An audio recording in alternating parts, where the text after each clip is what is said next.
O advérbio, então, a gente vai conversar um pouquinho sobre ele. Coisas simples como uma identificação e não necessariamente uma preocupação de classificação. O advérbio junto da conjunção e da preposição formam uma tríade que a gente tem de classes gramaticais invariáveis, não flexionam nem em gênero e nem em número. O advérbio, ele apresenta uma circunstância ao verbo, ao advérbio e o adjetivo.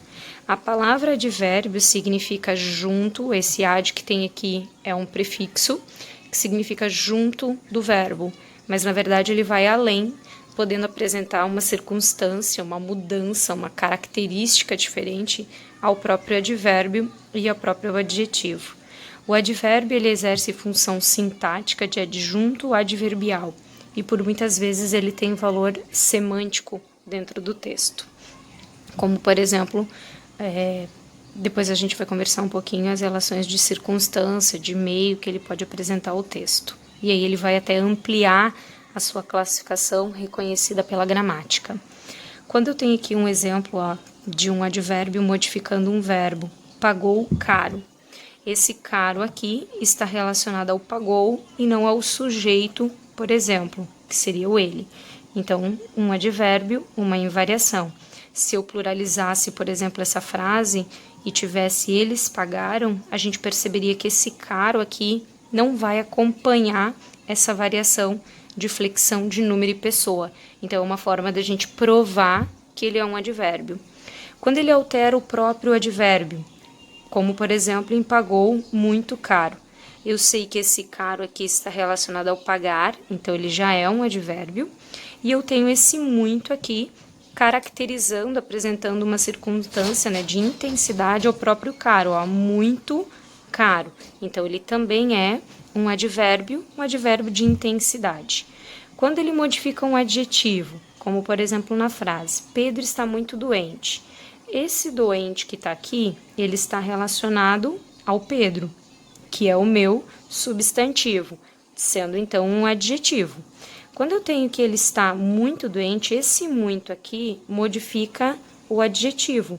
A única classe gramatical capaz de modificar o adjetivo é o advérbio. Então, um exemplo de advérbio de intensidade também. Na organização da frase, uma condição estilística que a gente tem é com relação ao deslocamento do advérbio, da locução adverbial, quando é formada por mais de uma palavra, normalmente uma preposição e um substantivo, a gente acaba escolhendo deslocar o advérbio por uma questão de destaque, de dar ênfase a esse meu advérbio, de lugar, de tempo, né? Independente da colocação que ele vai transmitir a minha frase. Quando eu tenho, por exemplo, na fazenda, vírgula, todos dormem cedo, esse advérbio está deslocado. Por que ele está deslocado, prof? Porque a ordem direta da minha frase seria ter o sujeito, o verbo e a predicação, que são os complementos verbais, os advérbios, todo o restante de termos que pertencem ao predicado. Quando eu desloco, então, o advérbio, eu coloco aqui uma possibilidade de vírgula, de pontuação. Essa vírgula aqui, ela é facultativa. O que isso significa? Que ela não é obrigatória. A gente tem algumas regras com relação ao deslocamento. Qual é essa regra? Quando ele é formado, por exemplo, por uma única palavra, por exemplo, hoje estou em casa, a colocação da vírgula aqui, ela continua facultativa, porque ela é formada por uma única palavra. Eu posso pôr ou não. Quando ela for formada por duas palavras, ela continua facultativa. Mas se eu ampliar isso daqui e eu colocar uma terceira palavra, a vírgula vai passar a ser obrigatória. Por exemplo, durante a aula de sexta, vírgula, todos anotaram a informação contida no quadro.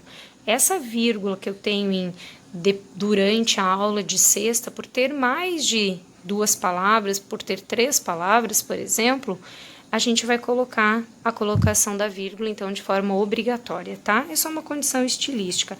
O mesmo vale para quando esse advérbio aqui aparece no meio. Por exemplo, todos, vírgula, na fazenda, vírgula, dormem cedo.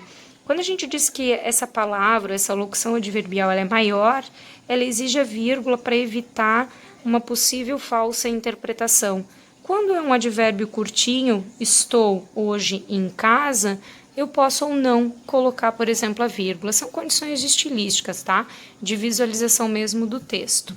Com relação à classificação do advérbio ou da locução adverbial, a gente tem, por exemplo, 7 classificações que são consideradas reconhecidas pela gramática, mas a gente tem outras tantas que são reconhecidas pelo campo da semântica, pelo sentido que elas vão trazer.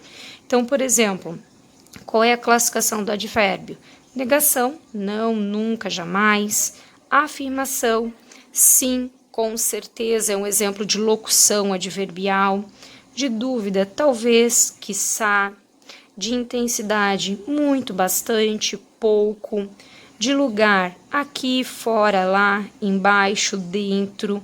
De tempo, ontem, amanhã, hoje, às 2 horas, durante a aula. De modo, rapidamente, velozmente. E a gente tem essas relações aqui do modo quase sempre acrescidos do sufixo mente. Não significa que todo advérbio terminado em mente será um advérbio de modo, mas os de modo têm sempre essa terminação sufixal e normalmente eles vêm de uma derivação de adjetivo. A gente pega o adjetivo e transforma em sufixo, né? Com o acréscimo do sufixo a gente transforma em um advérbio. Com relação aos valores semânticos, por exemplo, a gente tem essa daqui, cortou com a faca. Esse com a faca está relacionado ao fato de ter cortado, que é o verbo. Então, ele traz para a gente um valor semântico, uma ideia de instrumento. A gente pode ter de instrumento, de meio, de causa, e assim a gente vai caracterizando dentro do âmbito semântico da frase, que são os nossos, muitas vezes, os nossos adjuntos adverbiais dentro da sintaxe.